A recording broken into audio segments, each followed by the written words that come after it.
नमस्कार, मैं हूं आपके साथ आस्था कौशिक और आप देख रहे हैं न्यूज 18 यूपी उत्तराखंड। हरियाणा में रुझानों के मुताबिक बीजेपी तीसरी बार सत्ता में आने जा रही है। रुझानों के मुताबिक बीजेपी हरियाणा में 49 सीटों पर चल रही है, जबकि कांग्रेस 36 सीटों पर आगे चल रही है। हरियाणा से बीजेपी के कद्दावर अनिल विज अंबाला कैंट सीट से पीछे चल रहे हैं और तोशाम से बीजेपी की श्रुति चौधरी आगे चल रही हैं। तो ये बड़ी अपडेट इस वक्त हरियाणा में बीजेपी के हैट्रिक की ओर बढ़ रही है।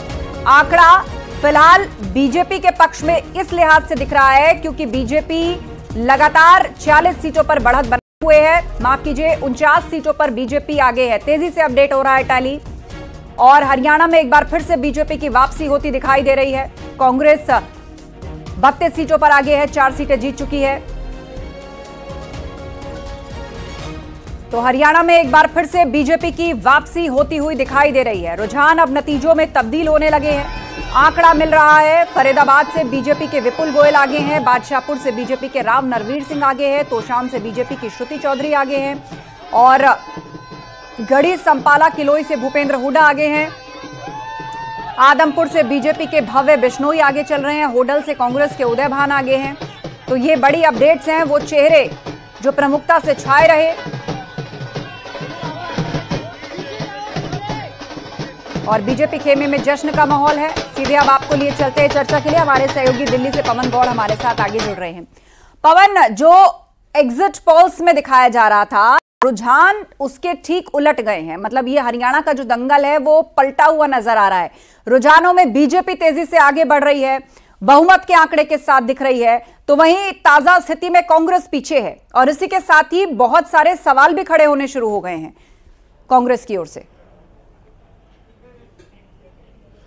देखिए, जाहिर तौर पर जब से जो एग्जिट पोल्स के जो नतीजे आए थे और उसके बाद में हमारी तमाम बीजेपी नेताओं से बात हुई तो उनका कहना यही था कि बीजेपी जो है, जिस तरह से एग्जिट पोल्स आ रहे हैं उसके बिल्कुल उलट परिणाम आएगा, क्योंकि वो तमाम नेता वहां पूरे हरियाणा के अंदर प्रचार करके आए थे, बातचीत की थी, जनता से लगातार मिले थे, फीडबैक उनको जो बता रहा था, तो कहते हम तीसरी बार फिर से सरकार बनाएंगे। तो ऐसे ही जब सुबह सुबह जब शुरुआती रुझान आए और रुझान आने के बाद में एक बार कांग्रेस को पूर्ण बहुमत दिखाया गया, लेकिन उसके बाद में जब रुझानों में परिवर्तन हुआ तो अब कहीं ना कहीं पिछले 2 से 3 घंटे से लगातार बीजेपी को रुझानों में कम से कम जो है वो अब बहुमत मिलता हुआ दिखाई दे रहा है। यानी कि बीजेपी फिर से तीसरी बार हरियाणा में सरकार बनाते हुए दिखाई दे रही है। सुबह से बीजेपी मुख्यालय में बहुत ज्यादा हलचल नहीं थी, लेकिन जैसे जैसे समय बीतता जा रहा है, चूंकि अब 1 बजे का समय हो गया है, तो यहां बीजेपी दफ्तर में तमाम जो पार्टी के कार्यकर्ता और नेता हैं उनका पहुंचना शुरू हो गया है। चूंकि अब धीरे धीरे पार्टी दफ्तर में जैसे जैसे जो रुझान जो है वो परिणामों की तरफ सेटल होते जाएंगे, तो उसके बाद में तमाम कार्यकर्ता और नेता यहां पहुंचेंगे और जश्न का माहौल यहां भी देखने को आपको मिलेगा। लेकिन उससे पहले तमाम नेता जो है कहीं ना कहीं इंतजार करना चाहते हैं। आपने सुबह सुबह कांग्रेस दफ्तर का आपने दृश्य देखा होगा, तमाम नेता जश्न मनाते हुए नजर आए। उसके बाद में जलेबी तक प्रधानमंत्री को भेजने की बात आई, लेकिन उसके बाद में जब जो शुरुआती रुझान थे वो परिवर्तित हुए और अब जो है कहीं ना कहीं बीजेपी जो है वो सरकार बनाते हुए रुझानों के हिसाब से नजर आ रही है। तो यहां तमाम पार्टी के नेता जो है पार्टी दफ्तर में पहुंचने लगे हैं, चाहे पार्टी के राष्ट्रीय महामंत्री अरुण सिंह हो, राष्ट्रीय महामंत्री विनोद तावड़े हो, बीजेपी के राष्ट्रीय मीडिया प्रभारी और लोकसभा सांसद अनिल बलूनी, संजय मयूख, इस तमाम नेता जो है पार्टी मुख्यालय में बने हुए हैं, थोड़ा इंतजार कर रहे हैं कि एक बार ये रुझान जो है वो धीरे धीरे सेट होने लग जाए तो उसके बाद में बीजेपी मुख्यालय में भी जश्न का माहौल आपको देखने को मिलेगा। यहां भी जलेबियां बांटी जाएंगी। बिल्कुल, आप नजर बनाए रखें। जानकारी के लिए शुक्रिया आपका। खबरों में आगे बढ़ते हैं। उत्तराखंड के सीएम पुष्कर सिंह धामी का जलवा बरकरार है। सीएम धामी ने हरियाणा और जम्मू कश्मीर में विधानसभा चुनाव का प्रचार किया था और जिसमें हरियाणा में सीएम ने 13 सीटों पर चुनाव प्रचार किया। 12 सीटों पर बीजेपी कैंडिडेट्स इस वक्त आगे चल रहे हैं। वहीं जम्मू कश्मीर में सीएम धामी ने 4 सीटों पर प्रचार किया था, जिनमें 30 सीटों पर भाजपा आगे चल रही है। ये बड़ी अपडेट हम आपको बता रहे हैं। उत्तराखंड के मुख्यमंत्री पुष्कर सिंह धामी स्टार प्रचारक के रूप में जम्मू कश्मीर और हरियाणा दोनों ही जगह पर प्रचार के लिए गए थे। जम्मू कश्मीर में 4 सीट पर प्रचार किया, 3 पर भाजपा आगे चल रही है और हरियाणा में उन्होंने जितनी सीटों पर प्रचार किया सब पर भाजपा के उम्मीदवार आगे चल रहे हैं। 13 सीटों पर वो भाजपा के लिए वोट मांगने उतरे और 12 सीटों पर फिलहाल अपडेट के मुताबिक बीजेपी कैंडिडेट्स आगे चल रहे हैं।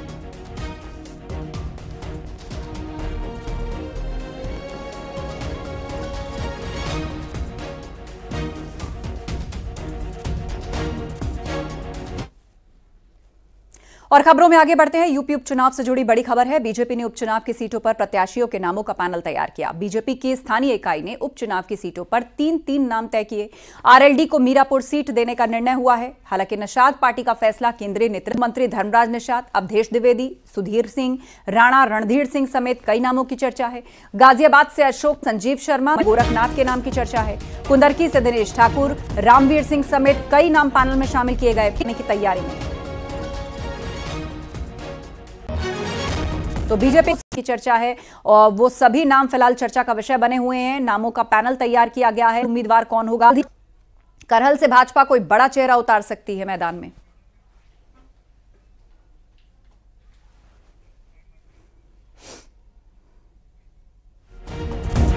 अखिलेश यादव के मार्च के सम्मेलन में भाग लेने आए समाजवादी पार्टी के राष्ट्रीय महासचिव प्रोफेसर रामगोपाल यादव ने इस सीट से तेज प्रताप यादव के चुनाव लड़ने का ऐलान कर दिया है। आपको बता दें, एसपी प्रमुख अखिलेश यादव के इस्तीफे के बाद यह सीट खाली हुई थी और एसपी के राष्ट्रीय महासचिव प्रोफेसर रामगोपाल यादव ने बीजेपी पर निशाना साधते हुए कहा कि समाजवादी पार्टी उपचुनाव में सभी सीटें जीतेगी। आपको बता दें, तेज प्रताप यादव सपा संरक्षक मुलायम सिंह यादव के बड़े भाई रतन सिंह यादव के नाती हैं और बिहार के पूर्व मुख्यमंत्री लालू प्रसाद यादव के दामाद हैं।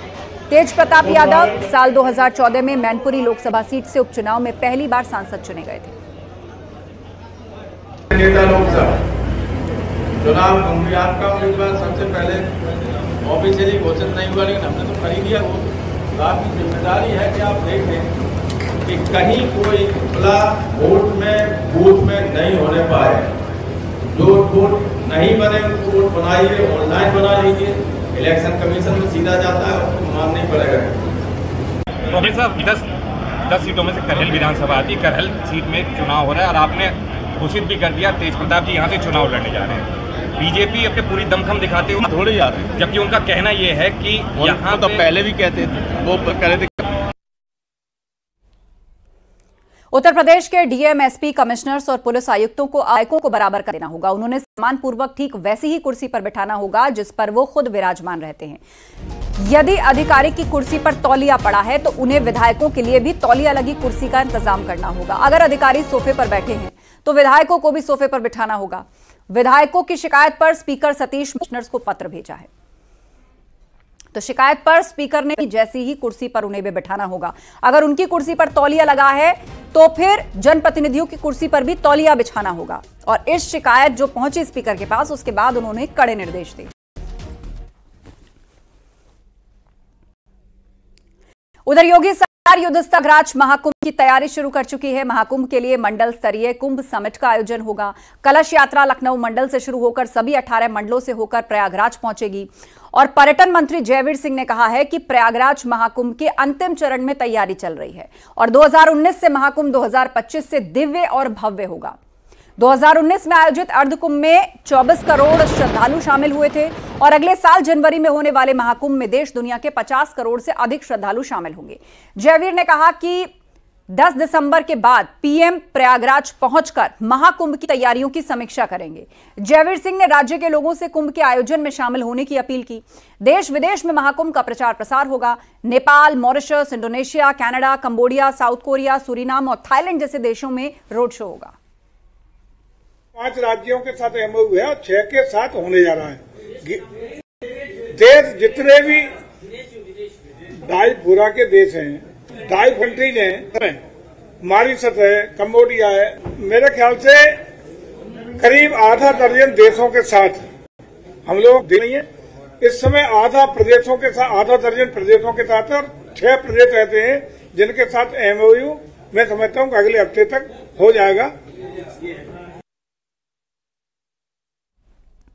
भदोई में रामलीला मंचन में बुलडोजर का प्रदर्शन भारी पड़ गया। बेकाबू बुलडोजर ने एक व्यक्ति को कुचल दिया जिससे वो घायल हो गया। उसे इलाज के लिए एक निजी अस्पताल भर्ती करवाया गया है। यहां रामलीला के कुछ पात्रों को जेसीबी पर बिठा कर ले जाया जा रहा था, तभी जेसीबी बेकाबू हो गई। मौके पर मौजूद भीड़ में अफड़ा तफरी मच गई। कोइरौना थाना क्षेत्र के इनार गांव के रामलीला का आयोजन चल रहा है और यहां सीता स्वयंवर का मंचन हो रहा था, लेकिन मंच के पास पहुंचते ही ड्राइवर ने जेसीबी से नियंत्रण खो दिया जिससे मैदान में भगदड़ मच गई। बेकाबू जेसीबी ने झालर, ट्यूबलाइट की पोल और बैंड बाजे बजाने वाले लोगों को भी अपनी चपेट में ले लिया।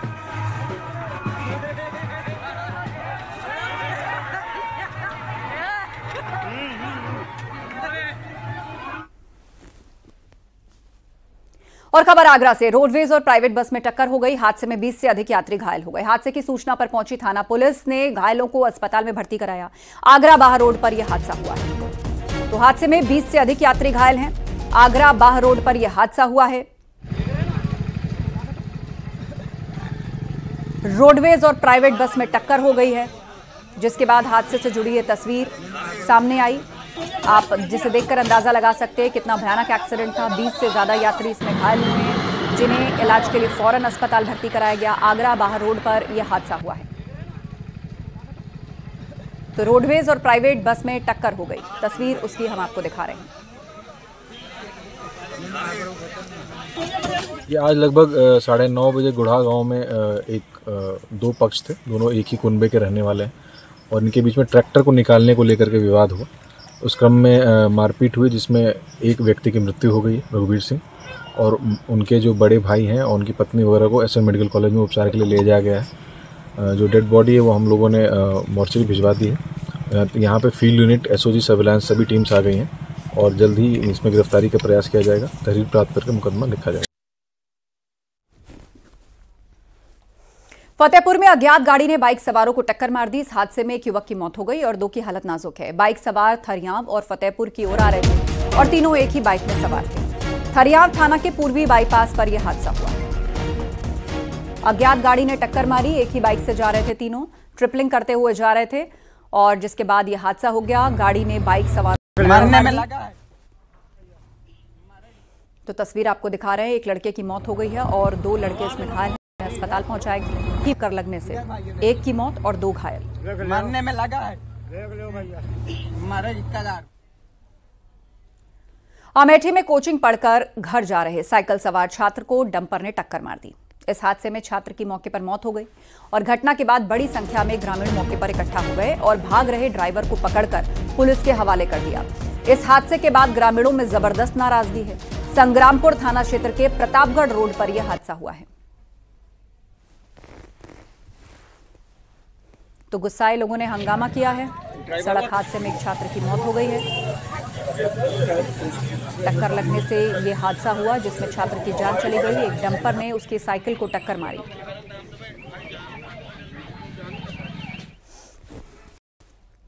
बरेली में जिला प्रशासन ने बड़ी कार्रवाई करते हुए माफिया अशरफ के साले सद्दाम की फॉर्च्यूनर कार जब्त की। डीएम ने 11,50,000 की कीमत की फॉर्च्यूनर कार को जब्त किया है।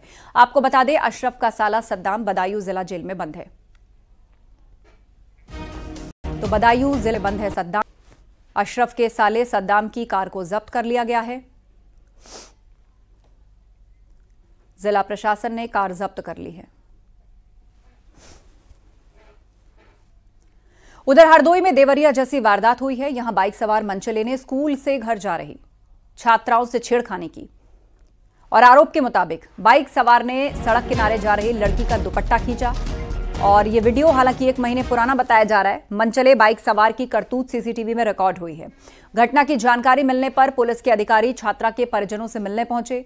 एसपी के मुताबिक मामले की जांच और कार्रवाई के लिए थाने की टीम लगाई गई है। कुछ छात्राएं स्कूल से अपने घर जा रहे थे, तभी बीच में गांव के पास एक व्यक्ति मोटरसाइकिल से आया और उसने बालिका से बदता की है। पिता ने यह बताया कि उनको घटना की जानकारी हो गई थी, लेकिन उन्होंने थाने पे कोई भी प्रार्थना पत्र नहीं दिया था, ना ही उन्होंने पुलिस को कॉल किया था। मेरे द्वारा उनसे बात की गई है और उनसे अनुरोध किया गया है कि इसमें तहरीर दें। तहरीर प्राप्त होते ही इसमें मुकदमा दर्ज करके नैतिक कार्रवाई की जाएगी। मल्टीपल टीम्स इसमें लगी हुई हैं। और नोएडा में क्रिप्टो करेंसी में निवेश के नाम पर धोखाधड़ी का मामला सामने आया है। यहां एक आदमी से 61,35,000 रुपए की ठगी हुई। मोटे मुनाफे का झांसा देकर यह ठगी की गई। पीड़ित की शिकायत पर साइबर क्राइम थाने में केस दर्ज किया गया। क्रिप्टो करेंसी में 25 जून को संपर्क तोड़ दिया और उसके बाद उसे ठगी का एहसास हुआ। क्राइम की धड़ी हुई है, इसने मामला दर्ज कर लिया है।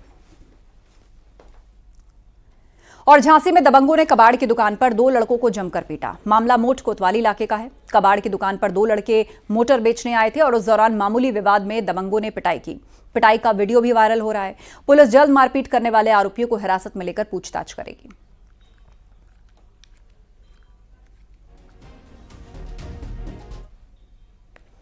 गाजियाबाद में कुछ लड़कों ने एक लड़के की जमकर पिटाई की। इंदिरापुरम क्षेत्र के मकनपुर इलाके की यह तस्वीर है।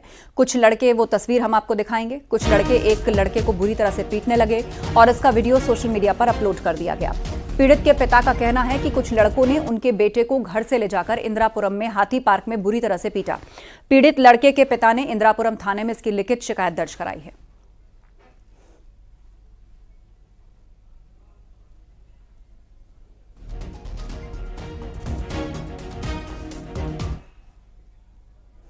जौनपुर में मंदिर की जमीन को लेकर कुछ लोगों ने निषाद परिवार पर कहर बरपाया। इस मारपीट में 5 लोग घायल हो गए। घायलों में 2 की हालत गंभीर है। सभी को इलाज के लिए अस्पताल भर्ती कराया गया। इस घटना के बाद आरोपी मौके से फरार हो गए। पुलिस मामले की जांच में जुटी है। सरपतहा थाना क्षेत्र के बरौद गांव की ये वारदात है। घटना की जानकारी मिलने पर शाहगंज के निषाद पार्टी के विधायक रमेश सिंह मौके पर पहुंचे और पीड़ितों से घटना के बारे में जानकारी ली। पीड़ित की शिकायत पर पुलिस ने मामला दर्ज कर लिया है और जांच पड़ताल में जुट गई।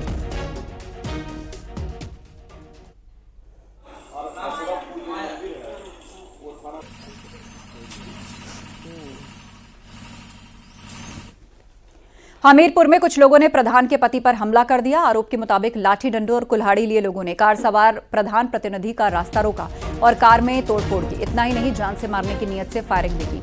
आरोप के मुताबिक बदमाशों ने प्रधान प्रतिनिधि की कार में रखे 2.5 लाख रुपए भी छीन लिए। जान बचाकर भागे प्रतिनिधि ने पुलिस में शिकायत दर्ज कराई। बताया जा रहा है कि चुनावी रंजिश के चलते गांव के लोगों ने इस घटना को अंजाम दिया। राट कोतवाली क्षेत्र के करगवा गांव की ये वारदात है और इस घटना का लाइव वीडियो भी सामने आया है।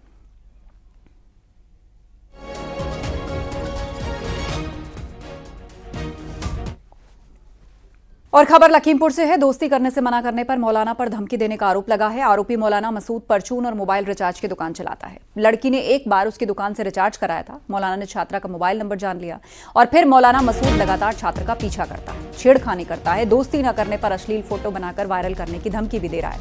आरोप ये कि छात्रा और उसके भी मौलाना को जान से मारने की धमकी दी है। पुलिस ने तहरीर के आधार पर केस दर्ज किया है।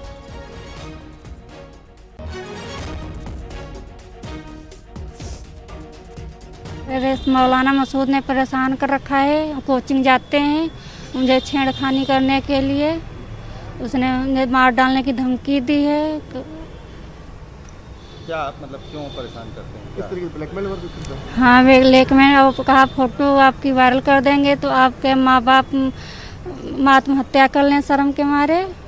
और मेरे भाई को मुझे मारने की जान से धमकी दी। क्या मांग करता है? तो पैसे करो, बात करता करो मुझसे कहता है। उसने कहा मुझे हम तुमको फ़ोन लेकर दे दें तो मुझसे बात करो। मैंने कहा हम नहीं बात करेंगे, इसीलिए कहा कि तुमको जान से मार देंगे।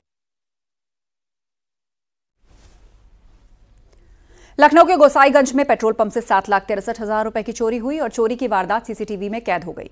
घटना सदरपुर कदोरा गांव की है। मैनेजर के ऑफिस में चोर खिड़की तोड़कर दाखिल हुआ और दराज में रखे 7 लाख कैश ले गया। बताया जा रहा है कि 2 नकाबपोश चोर थे जिन्होंने चोरी की थी। तो सदरपुर कदोरा गांव की यह घटना है और सीसीटीवी फुटेज इसका सामने है, जिससे पता चलता है कि किस तरह ये चोरी हुई है। लगभग 8 लाख की चोरी पेट्रोल पंप से की गई।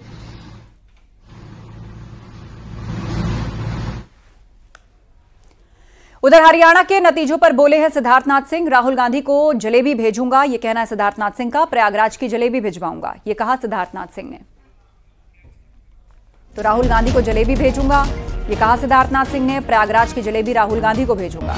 हरियाणा में जो विधानसभा चुनाव आए उनके नतीजे आ जा रहे हैं और उन्हीं नतीजों पर बोले हैं सिद्धार्थनाथ सिंह कि राहुल गांधी को मैं प्रयागराज की जलेबी भेजूंगा।